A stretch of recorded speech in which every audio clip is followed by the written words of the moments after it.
All right, I'm here with Liz, and we can talk about flow batteries, among other things, but there's the usual flood of disturbing cryptocurrency news.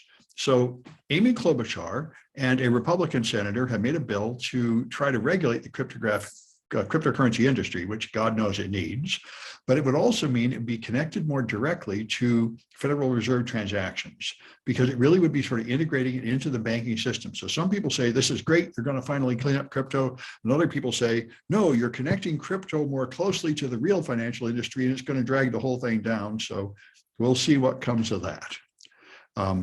Chevy brought out their first NFT, which was a picture of a Corvette, and you would get a free Corvette in the drawing, but they opened it for sales for 5 days, and then they opened it for an extra bonus day, and they got not even one bid for the NFT, so nobody won the Corvette. So that's pretty bad. When people won't even. That's a pretty interesting premium for your shit coin, though.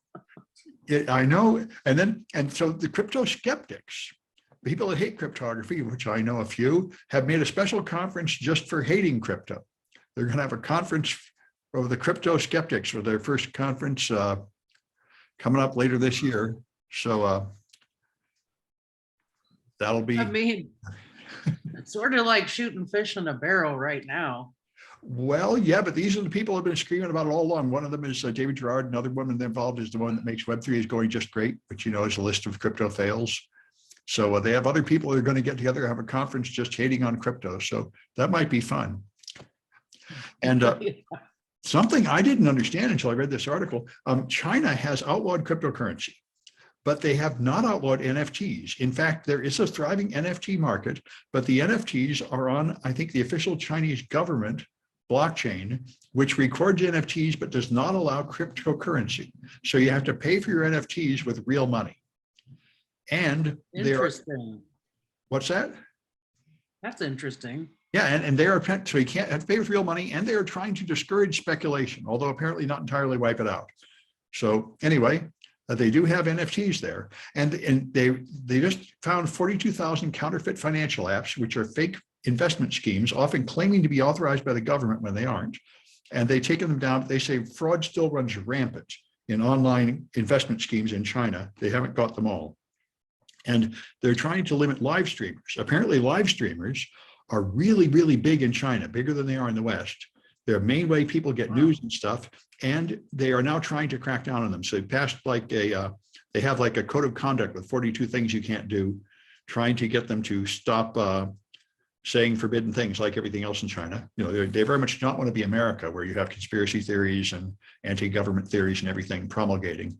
So they're trying to limit them, and this is a reflection of how they're becoming really big, and they're trying to make them regulated and huge like TV.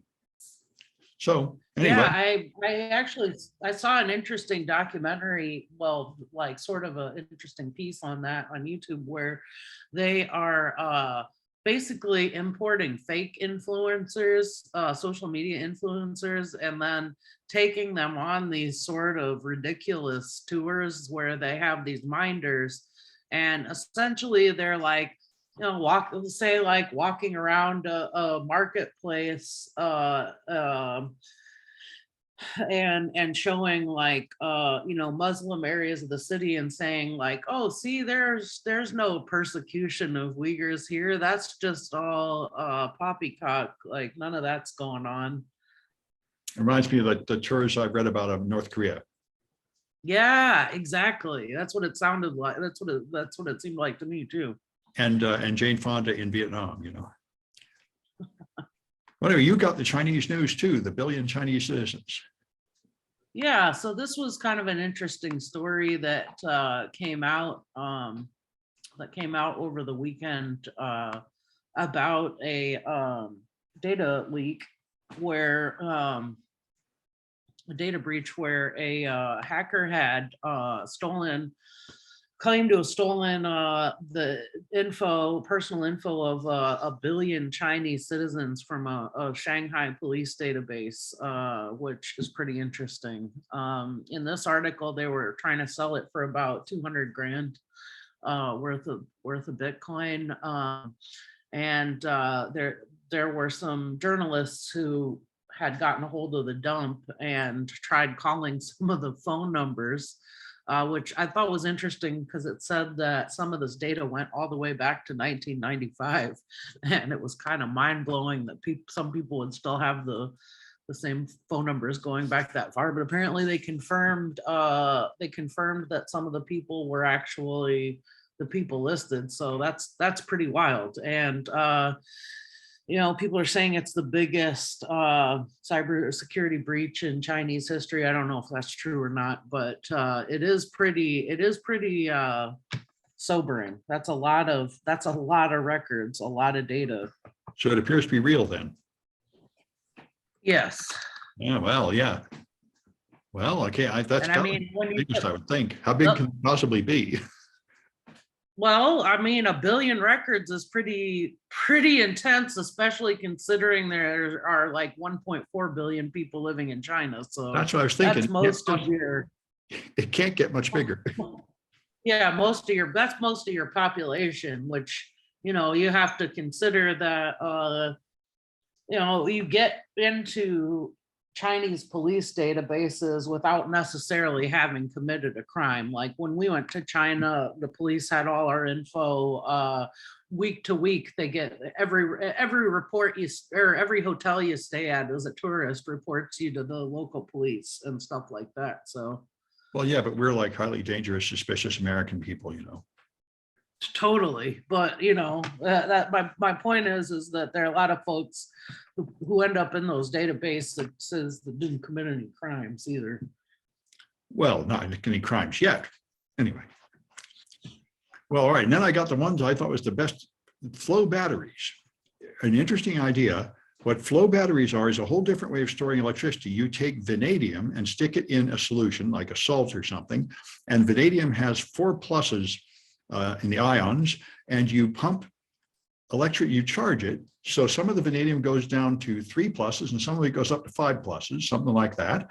And you pump them in 2 different tanks. You have a negative tank full of negatively charged vanadium and a positive tank full of positively charged vanadium in 2 different tanks of fluid. And you can store the electricity there forever. And when you want to use it, you stick them together and that makes the current flow. And this turns out to be reusable. It doesn't degrade. It doesn't use any rare earths that are hard to mine. Vanadium is apparently easy to get. So it doesn't wear out the way lithium ion does, but you have these tanks of fluid. So I don't know if it exactly worked for portable devices, but it certainly works for things like power stations and houses and stuff. So these things are apparently really coming, and they're much better, easier to make, cheaper to run and all that. So we may hear a lot more about this. Wow. And, yep. That sounds really cool. Yeah, it's not just really pie in the sky like most of them. It's currently in use and being manufactured. So they're at least starting real cases of it in real power plants anyway. It may be a replacement for the Tesla wall. Anyway, then you've got Google. Oh yeah, Google and abortion. Well, Google, for once, I can say, is doing something that is not evil. So that is a little bit of a return to their roots. So you got such an attitude.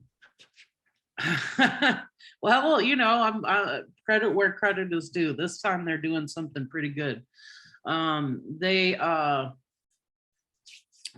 have tightened up the data and privacy restrictions related to the way that Android users data is shared and sold with third-party companies. So it's pretty interesting. And there's been a lot of talk about delete your period tracker app, delete your family planning apps, because this stuff theoretically could be used later against a person who may be seeking an abortion or involved in that. And in some of these states that have passed these very restrictive laws and outright bans of I'm surprised that it's not already happening in Texas. I mean, you could already pass 10 grand that way. Exactly, because you can, and what you're referring to is Texas. For any listeners who aren't familiar, Texas, before this happened, before Roe was overturned, actually implemented a bounty where you could turn people in for seeking abortions and then get money if they're convicted. So, you know, there are compelling reasons for folks to want to track this data, and it's kind of scary. So Google decided, okay, we're gonna tighten this up. We're gonna not allow. One of the things I thought was most significant about this is that they're no longer gonna allow which developers to see which apps are installed on someone's phone, which is huge because you Letting really people don't. do that. What's that? They were letting people do that. Right, right, and also, but it's also crazy because they're going to stop. They're going to stop that, but it's, you know, it's crazy because you really could do some nasty, you know, do some nasty things to people with that. I mean, not beyond this story, but I think that's good. They're not going to continue to allow the harvesting and sale of data related to those apps on the Play Store, which is good. Though I'm not entirely sure how they're going to control all that through the Play Store, because you could easily install an app and then you know, I don't think that Google has a lot of control over what that third party company does with that information beyond saying we're going to kick you off the Play Store for violating terms of service. But, you know, good luck enforcing that before the damage is done. But hey, it's a step in the right direction. And you know, one of the best suggestions that I've heard throughout this whole discussion is, instead of deleting your period apps, we should have a lot more people downloading them. Like, you could download one, Sam, and just start putting in crazy information. Well, you know, I downloaded half a dozen of them a year or two ago when I was auditing all these Android apps for security vulns. Yeah, start filling them in with crazy data. You know, good luck. Good luck tracking down the women then. One of my students talked about a VPN type solution called Waste that sends all kinds of random traffic to mix in with your good traffic. Awesome. Yeah. All right. And so Ron DeSantis' Florida has now got teacher training that teaches high school teachers that it is a misconception that America was supposed to have a separation between church and state. We were supposed to be a Christian nation, and that's what you should teach your students. And this is also what Marjorie Taylor Greene is saying, or Lauren Boebert saying this. And now preacher Robert Jeffries has a sermon he put out on America as a Christian nation, which would kind of be news to people who have read like the First Amendment. But anyway, this is a big popular thing now to push straight up Christian nationalism and try to, in fact, they're discussing, the new theory is that if you can't have a state religion, you can't have a national religion, you could have a state religion in the states. And I wonder if that would get past the Supreme Court. I think it might. So we'll see more of that nonsense happening, but I'm seeing Gavin Newsom pushing back. Gavin Newsom is like AOC, getting very frustrated with the Democrats that seem unable to send any clear message. So he's doing it himself. He's paying for ads in Florida saying, are you tired of this nonsense of people lying to you and saying what you can't talk about and crushing your women's rights? Why don't you just move to California where we respect freedom? So he's punching back, obviously preparing for a presidential run. And I think I'd probably rather see him than any other front runners among the Democrats. So he might run for president. We'll see. Yeah, well, I mean, I don't know. There really is a real assault on public education right now. And I think that's kind of important, a hugely important thing. In addition to this whole, you know, it's news to me that there was never any intent of separation between church and state. I thought that was a pretty, I mean, I don't know. I thought that was a pretty important component of the whole reason this country was established, but you know. But this is revisionist history, and you know, the winner gets to write the history books.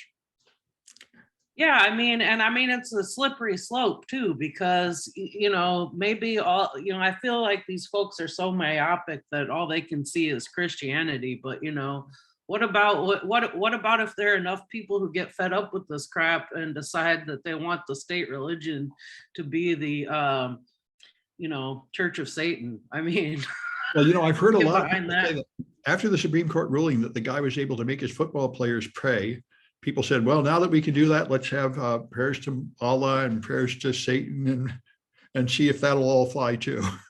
Yeah, well, and at the same time, it feels like a multi-pronged approach against public education. Let's defund it. Arizona recently passed a law stating they're going to give $7,000 to everybody who pulls their kids out of school. Yeah. That's insane. You're incentivizing people to pull their kids out of school and then give them some BS homeschooling or send them to some school that teaches them that dinosaurs are fake and the planet's only 3,000 years old. Yeah, well, I've heard this argument, but on the other hand, I went to public school and it was absolutely worthless. I mean, So you I have have- a point there, but I'm not really sure that changing it to include more disinformation is the way to go, Well, which sure, is one of the other approaches we're taking. But the people I know that went and paid for private Catholic school, they really did seem to get a better education. So it could well be that the private schools are better than the public schools. You just don't know, though.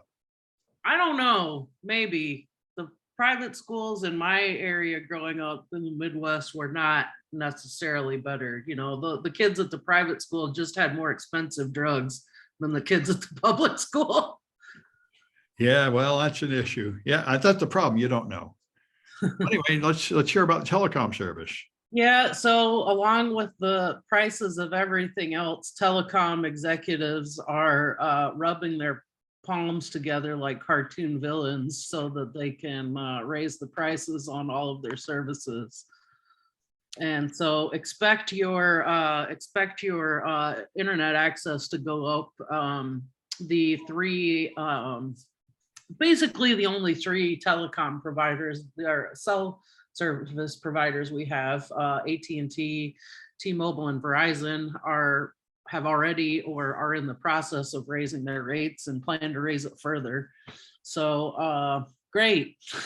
Yeah. And there are a lot of leaked memos here too, not really talking about the need to raise prices or anything. It's just because they can.